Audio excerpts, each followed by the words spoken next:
Bonjour mes petites étoiles. Comment allez-vous ce matin? Bon, je vous ai abandonné hier, excusez-moi, mais j'avais des choses importantes à faire hier matin. Et après-midi, ben, j'ai plus trop envie. Puis comme hier il pleuvait, ben, j'avais plutôt envie de faire de la peinture. Donc, ben, je laisse vagabonder mon imagination. Et puis voilà, je suis contente du résultat, donc tout va bien. Alors aujourd'hui, on est le 7 juillet, je crois, il me semble, hein, que je dise pas de bêtises. Eh ben non, je me suis trompée. On est le 8. Vous voyez, je suis restée sur la journée d'hier. Donc, alors, on est le 8 juillet 2025. Et ce matin, il pleuvait sur Paris, mais là, le grand soleil arrive. Donc, je pense qu'on va avoir une belle semaine. Donc, ça va être génial. Alors, je fais un gros bisou à tous ceux qui sont en vacances, tous ceux qui vont partir en vacances, et puis tous ceux qui vont revenir de vacances, qui ont déjà épuré leur semaine de juillet, pour la plupart. Alors, aujourd'hui, je vais utiliser l'oracle, l'océan mythique. Oh ben, ça ressemble un petit peu à, comment on appelle ça, au roman de Jules Verne, 20 milieux sous les mers. Eh oui, ça va être au moins de la symbolique dans ce domaine, en tous les cas. Alors, avec la première carte qui a sauté, on te parle du nautile. Qu'est-ce que ça représente? Déjà, ça représente le changement. Le nautile, c'est la roue qui tourne, hein. Elle a une forme de colimaçon, donc on parle d'énergie, d'énergie qui circule. On doit aller de l'avant, on doit faire quelque chose de nouveau dans sa vie, on ne doit pas stagner, hein. Avec le nautile, on va très très loin. On peut faire des choses que l'on ne soupçonne même pas. Et en plus, comme j'ai utilisé aussi les petites breloques, j'ai la petite breloque de la baguette magique, donc ça va très bien avec. La baguette magique, ça veut dire que vous êtes capable de faire tout ce dont vous avez envie de mettre en place dans votre vie. Et là, on vous dit, c'est le moment, hein, c'est le moment d'aller de l'avant, de faire en sorte que votre énergie change. Vous êtes mal dans votre peau là où vous êtes mal avec quelqu'un, vous avez envie de déménager, vous avez envie de changer de travail. Encore une fois, on vous le dit, avec le nautile, on vous fait avancer sur votre chemin. Et avec la deuxième carte, hein, on parle de plongeon. Eh bien oui, on te dit de sortir de ta zone de confort, de plonger aux confins de ton être intérieur. Peut-être que tu as un travail à faire justement pour libérer des blessures, pour libérer des blocages, pour faire en sorte que ta vie s'épanouisse davantage, parce que quand on est bloqué par rapport à des blessures du passé, alors je parle du passé là, dans cette vie, mais je parle aussi des vies antérieures. On traîne des casseroles. Souvent, on a fait des vœux de pauvreté, de chasteté, d'allégeance. Enfin, on a fait plein de vœux qu'on n'a pas réussi à travailler dans la vie précédente. Donc là, on revient avec. On te dit, plonge, hein, plonge au plus profond de toi. Mais on peut aussi te dire de faire un soin énergétique avec de l'eau, hein. Peut-être que tu as besoin d'aller te ressourcer au bord de la mer. En tous les cas, la petite breloque qui est tombée, c'est la breloque de l'énergie, donc tu as besoin de changer ton énergie. Tu as besoin de changer ton énergie, peut-être que tu as besoin d'aller ailleurs, peut-être que tu as besoin de déménager pour aller au bord de la mer, n'en sais rien. Je ne sais pas où tu habites, je ne sais pas quelles sont tes envies, mais en tous les cas, là, on te parle de faire le grand plongeon. Et le grand plongeon, c'est de sortir de sa zone de confort. Arrêter de procrastiner en disant, ben non, je peux pas, j'y arriverai pas, c'est trop compliqué, j'ai pas d'argent, tatati, tatata. Non, non. L'univers te demande de sortir justement des sentiers battus, de sortir de ta zone de confort. T'es borderline, t'es au bord de la falaise, il faut que tu sautes. Et bah, alors peut-être que tu as peur de l'eau, comme moi par exemple, ben, tu dois justement plonger et pour apprendre à nager, tout simplement. Bon, c'est pas pour demain, moi, mais bon, ouais, on ne sait jamais ce qui peut se passer dans la vie, hein. Alors, avec la carte 4, la carte 3, pardon, tu as les algues. Alors là, tu regardes bien, les algues sont entourées auprès de tes chevilles, enfin sur tes chevilles, sur tes jambes. Là, on t'empêche d'avancer, on t'empêche d'avancer. Mais peut-être que c'est toi qui t'empêches tout simplement d'avancer, hein. Tu sais qu'avec le nautile, tu peux faire ce que tu veux. Avec le grand plongeon, on te dit de sauter dans le vide, d'avancer, de faire les choses. Eh bien, libère-toi de tes chaînes, libère-toi de tes schémas anciens, libère-toi de tes croyances limitantes, libère-toi de quelqu'un qui te veut du mal ou qui ne te fait pas progresser, tout simplement.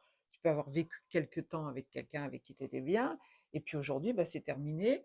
Tu as besoin d'aller voir ailleurs, tu as besoin d'avancer sur ton chemin. Ben là, on te dit de libérer tes chaînes. Libère tes chaînes, et en plus, on a les petites menottes. C'est pas beau ça? Les petites menottes qui vous disent de vous libérer complètement. Alors là, c'est pareil, je fais le choix et je les pose hein, sur les cartes sans regarder. Donc, apparemment, j'avais la main qui était bien guidée. Avec la carte 8, ah ben là, on parle de karma, hein, on te parle de radeau. Eh oui. Quand on échoue quelque part, quand on est sur un bateau et que le bateau sombre en mer, on se retrouve sur un radeau. Alors évidemment, on ne se retrouve pas sur un radeau à la Robinson Crusoe, hein, plus maintenant en tous les cas. Mais là, on te dit quoi par cette carte? On te dit, tu traverses une tempête, tu traverses un moment difficile, tu traverses une situation dans ta vie que tu n'arrives pas à gérer. Eh bien, on te dit, laisse-toi porter. Laisse-toi porter par les émotions, laisse-toi porter par la vie, laisse-toi porter par quelque chose de plus grand qui arrive dans ta vie. Là, tu dois lâcher prise. Quand tu es sur ce radeau, là, tu es posé, hein, comme Robinson Crusoe, tu ne sais pas où tu vas atterrir, tu ne sais pas où tu vas aller. Mais justement, c'est ça le secret de la vie, tout simplement, le fait d'être vivant, on ne sait pas où on va, mais on se laisse porter. On n'émet aucun jugement, on se laisse partir. Voilà, je me mets sur le radeau et puis je me laisse guider, on verra bien où je vais. Donc ne retiens pas ces choses-là, ne retiens pas ces énergies-là. Laisse-les partir. Tu vois, en plus tu as la clé. La clé, alors ça peut être la clé du destin, mais ça peut aussi être la solution à ton problème. Hop, pardon. Ça peut être aussi la solution à ton problème. Tu as quelque chose à mettre en place. On te dit de te laisser porter. Laisse-toi guider par le flot de la vie. Peut-être que tu es dans une situation qui est catastrophique, c'est confirmé par les travaux, qui est catastrophique, ou que tu trouves catastrophique, mais il n'y a rien de catastrophique. Pourquoi j'enlève mes cheveux? Parce que j'ai 2 micros et je ne voudrais pas que ça fasse des... oui, je vous ai tout dit, voilà. Alors, donc le radeau, laisse-toi porter par les énergies de la vie, d'accord? Avec la 9, on arrive en fin de cycle. Si tu es sur une année 9 en plus, donc tu dois changer les choses dans ta vie. La méduse, c'est quoi? C'est un animal qui est souvent phosphorescent. Là, avec cette carte, on te dit, brille, montre-toi tel que tu es, fais sortir ta lumière intérieure, va en profondeur au fond de toi, hein, pour aller chercher tes parts d'ombre, peut-être que tu as besoin de les mettre en évidence, mais avec la méduse, on te dit de te montrer tel que tu es. Tu es léger, tu es vaporeux, tu dois arrêter de vouloir absolument tout gérer, tout guider. Laisse-toi porter par le flot de la vie. Montre ta lumière, ta vraie lumière. Montre-toi comme tu es exactement. Et tu vois, avec la petite breloque qui va avec, eh ben, on a l'ampoule. L'ampoule, c'est la lumière. C'est aussi les idées qui pourraient te venir, pourraient traverser ton imagination. Tu as envie de faire telle chose. Tu t'es là le matin en disant, oh là, mais j'apprendrais bien à jouer de la musique, par exemple. Allez, je m'offre une guitare et j'apprends à jouer de la musique. Moi, j'ai la guitare, mais j'ai toujours pas commencé, hein. J'ai un petit peu de mal quand même. Mais je vais me booster, je promis. Je vous ferai un petit concert bientôt. Donc là, éclaire ta vie aussi, hein. Éclaire, mets du soleil dans ta vie. Vas-y, fais la méduse. La méduse, c'est majestueux, c'est léger, elle danse dans l'eau, la méduse, elle est pas boum, voilà, comme le taureau, là, terre à terre. Toi, tu dois être léger. Tu dois être léger parce que tu as besoin d'avancer sur ta vie. Tu as besoin de mettre de la légèreté. Tu as besoin de faire le grand plongeon. Tu as besoin de te libérer de tes chaînes. Tu as besoin de te laisser dériver par la tempête, par le vent, par la vie, par l'univers, tout simplement. Donc, joue la méduse. La tortue marine, encore une fois, c'était de 9. Encore une fois, on a le, le chiffre 9, donc la fin d'un cycle. Peut-être une nouvelle rencontre, peut-être un déménagement. Tu vois. La tortue, elle trimballe sa maison sur le dos. Peut-être que tu as besoin de changer de région, changer d'appartement, changer de vie, tout simplement. Et ça va être pour quelque chose de durable, puisque la tortue, elle peut vivre très vieille, hein. Hein, elle est costaud, la tortue, hein. Rien ne la détruit, hein. La tortue, c'est vraiment un être magique, un être formidable. Donc la tortue marine, elle est pareille, elle est identique. Alors, elle est à l'opposé par le poids, mais elle est aussi libre dans l'eau. Quand elle est sur Terre, c'est un mastoc, tu vois, c'est l'opposé. Je te disais taureau tout à l'heure, mais j'aurais pu te dire la tortue. Quand elle est dans l'eau, elle est libre, elle nage, elle pèse 200 grammes, alors que sur Terre, elle rame, elle peine pour aller pondre ses œufs sur la plage. Donc toi, peut-être que tu es dans cet état d'être là aujourd'hui, mais que tu dois justement changer ta vie pour la transformer, tout simplement. Alors, le dos de deck, on a la 41, 41, 5. Tu vois, on a commencé par la 5, on finit par la 5. On te dit de changer. Tu es peut-être un être qui se montre qu'à moitié, tu vois. On voit une partie émerger de l'iceberg, mais en dessous, il y a beaucoup de tes facettes que l'on ne connaît pas, que tu ne connais peut-être même pas toi. Et tu as besoin d'aller justement de plonger dans cette intériorité pour justement aller délivrer les êtres de tes vies antérieures. Peut-être que ce sont simplement euh, des parts de toi que tu as besoin de libérer. Et tu vois, là, c'est un peu comme des zombies. Hein. Voilà. Ce sont des êtres de l'autre monde. C'est un peu comme des zombies. Là, on te demande de te libérer. Alors, je vais lire quand même la partie qui correspond à l'iceberg. Alors, le message. La carte de l'iceberg est une invitation à la reconnexion aux ancêtres. Tu as besoin de retourner dans tes vies antérieures. Peut-être que tu as besoin aussi de communiquer avec les êtres de ta vie actuelle qui sont partis dans l'autre côté, de l'autre côté. Donc aux ancêtres, aux vies antérieures et au chemin parcouru jusqu'alors. Pose-toi la question, qu'est-ce que je deviens? Qu'est-ce que je suis devenu? Où est-ce que j'en suis dans ma vie actuelle? Qu'est-ce que j'ai fait comme travail pour me libérer? Afin de nous éclairer davantage sur les interprétations de cette carte, nous allons développer la métaphore de l'iceberg. Cette approche consiste à mettre en lumière la partie invisible d'une problématique ou d'un comportement. Tu vois, tu as besoin d'aller euh, dans, tes, euh, dans les facettes de toi que tu dois mettre en lumière. Donc, cette approche consiste à mettre en lumière la partie invisible d'une problématique ou d'un comportement. En effet, considérons que la partie visible de l'iceberg est notre état conscient et la partie immergée de notre subconscient, l'une étant indissociable de l'autre. Nous avons tendance à observer et donner de la considération à ce que nous voyons, oubliant quelque peu l'étendue de nos capacités et nous fiant simplement au visible. Et oui, on a tous des dons, on a tous des capacités à faire les choses. Il faut simplement aller les chercher. Elles ne viendront pas toutes seules. Hein. Nous avons tendance, donc, voilà, je l'ai déjà dit, prenons exemple sur le peuple inuit, qui donne à la vie qui donne de la vie à chaque élément, qu'il soit animal, végétal ou minéral. Ça, je vous le dis souvent, on est tous connectés au monde vivant, donc aux végétaux, aux minéraux et aux humains et aux animaux. Mais les Inuits, eux, ils donnent vie à tout. Vous voyez, mon portable, par exemple, la pochette de mon portable, elle est vivante. Je peux considérer qu'elle est vivante. Mon livre, il est vivant. Alors, de ce fait, nous croyons, avec notre vision occidentale, que les choses inertes sont sans âme. Puis, lorsque nous nous accordons le bénéfice de renverser notre manière d'observer, ce qui est supposé être mort est en réalité bien vivant. Et oui, une plante, c'est vivant. Vous lui parlez, elle va vous faire une pousse. Vous lui mettez de la musique, elle va grandir. L'eau est vivante. Le vent est vivant. Quand vous avez besoin d'air, vous dites, oh là, si je pouvais avoir un petit peu d'air, le vent vous entend, il vous envoie un souffle d'air. L'iceberg nous invite d'une part à renverser nos certitudes et d'autre part à ne pas nous fier simplement aux parties visibles des êtres.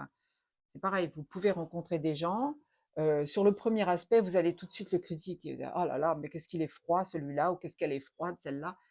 Grattez un petit peu. Donnez-lui une seconde chance de vous séduire, de vous montrer que ça peut être quelqu'un de différent. Il nous guide aussi vers une observation plus profonde des autres, avec leur histoire, leurs stigmates, leur passé. C'est vrai que quand on rencontre quelqu'un, c'est quelqu'un qui a déjà un passé.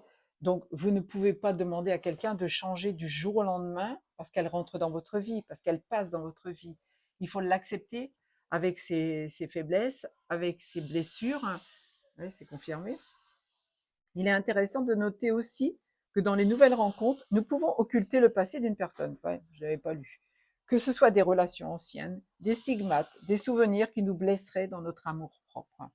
Il est temps d'accepter les autres avec leurs propres bagages et leurs expériences. Chaque personne qui s'offre à nous et croise notre route est elle aussi dotée d'une histoire, de fractures qui lui sont propres. Donc vous voyez, on ne peut pas changer les gens. Les gens s'adaptent, on s'adapte, et puis on évolue ensemble. Maintenant, à l'heure de la fonte des glaces, les ancêtres ressurgissent et s'échappent des blocs cristallins errants dans notre univers. À l'image de ces hommes du passé, beaucoup de choses en nous émergent alors qu'elles étaient depuis bien longtemps enfouies comme figées dans notre inconscient.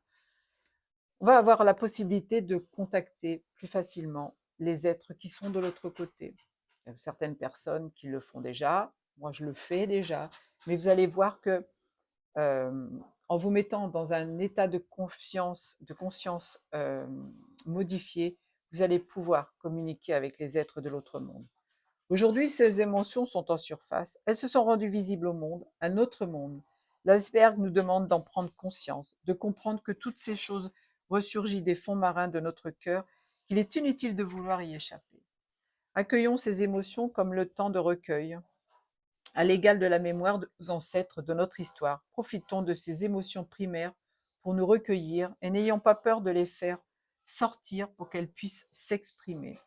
Les mots-clés: intuition, lien spirituel, sommeil, occultisme et dissimulation. Alors, je réitère, vous devez changer quelque chose dans votre vie. Alors évidemment, ça ne va pas parler à tout le monde, encore une fois. Si vous vous sentez appelé par ce que je suis en train de vous dire, c'est que c'est pour vous. Vous devez plonger à l'intérieur de vous pour nettoyer, pour éliminer toutes les blessures du passé et de vos vies antérieures. Vous devez vous détacher de quelque chose qui vous fait mal, qui vous retient, qui vous empêche d'évoluer, qui vous empêche d'avancer. Vous devez vous laisser dériver et faire confiance à l'univers. Posez vos intentions à l'univers et laissez-vous guider. Montrez qui vous êtes, montrez votre lumière au monde entier. Enfin, du moins à votre petit monde à vous, déjà pour commencer. Peut-être avez-vous besoin de changer de lieu, de changer de vie tout simplement. Allez chercher les parts d'ombre qui sont en vous pour les nettoyer justement et faire avancer votre vie. Alors, nous sommes donc le 8 juin. Au volant, à vélo, à pied, je cède systématiquement la priorité. Je laisse passer les autres, je les aide à traverser. J'ajoute un sourire. En expérimentant cette générosité, je regarde ce qu'elle modifie en moi. Celui qui cède la route n'est jamais l'imbécile. Eh oui, bon, ça, pour les gens qui habitent en ville surtout. Voilà, je vous fais des gros, gros, gros poutous. Je souhaite de tout mon cœur que cette vidéo, que cette guidance va vous parler, va parler à la plupart d'entre vous. Je vous embrasse fort, fort, fort et je vous dis à demain. Ciao, ciao. Et cloche, elle confirme.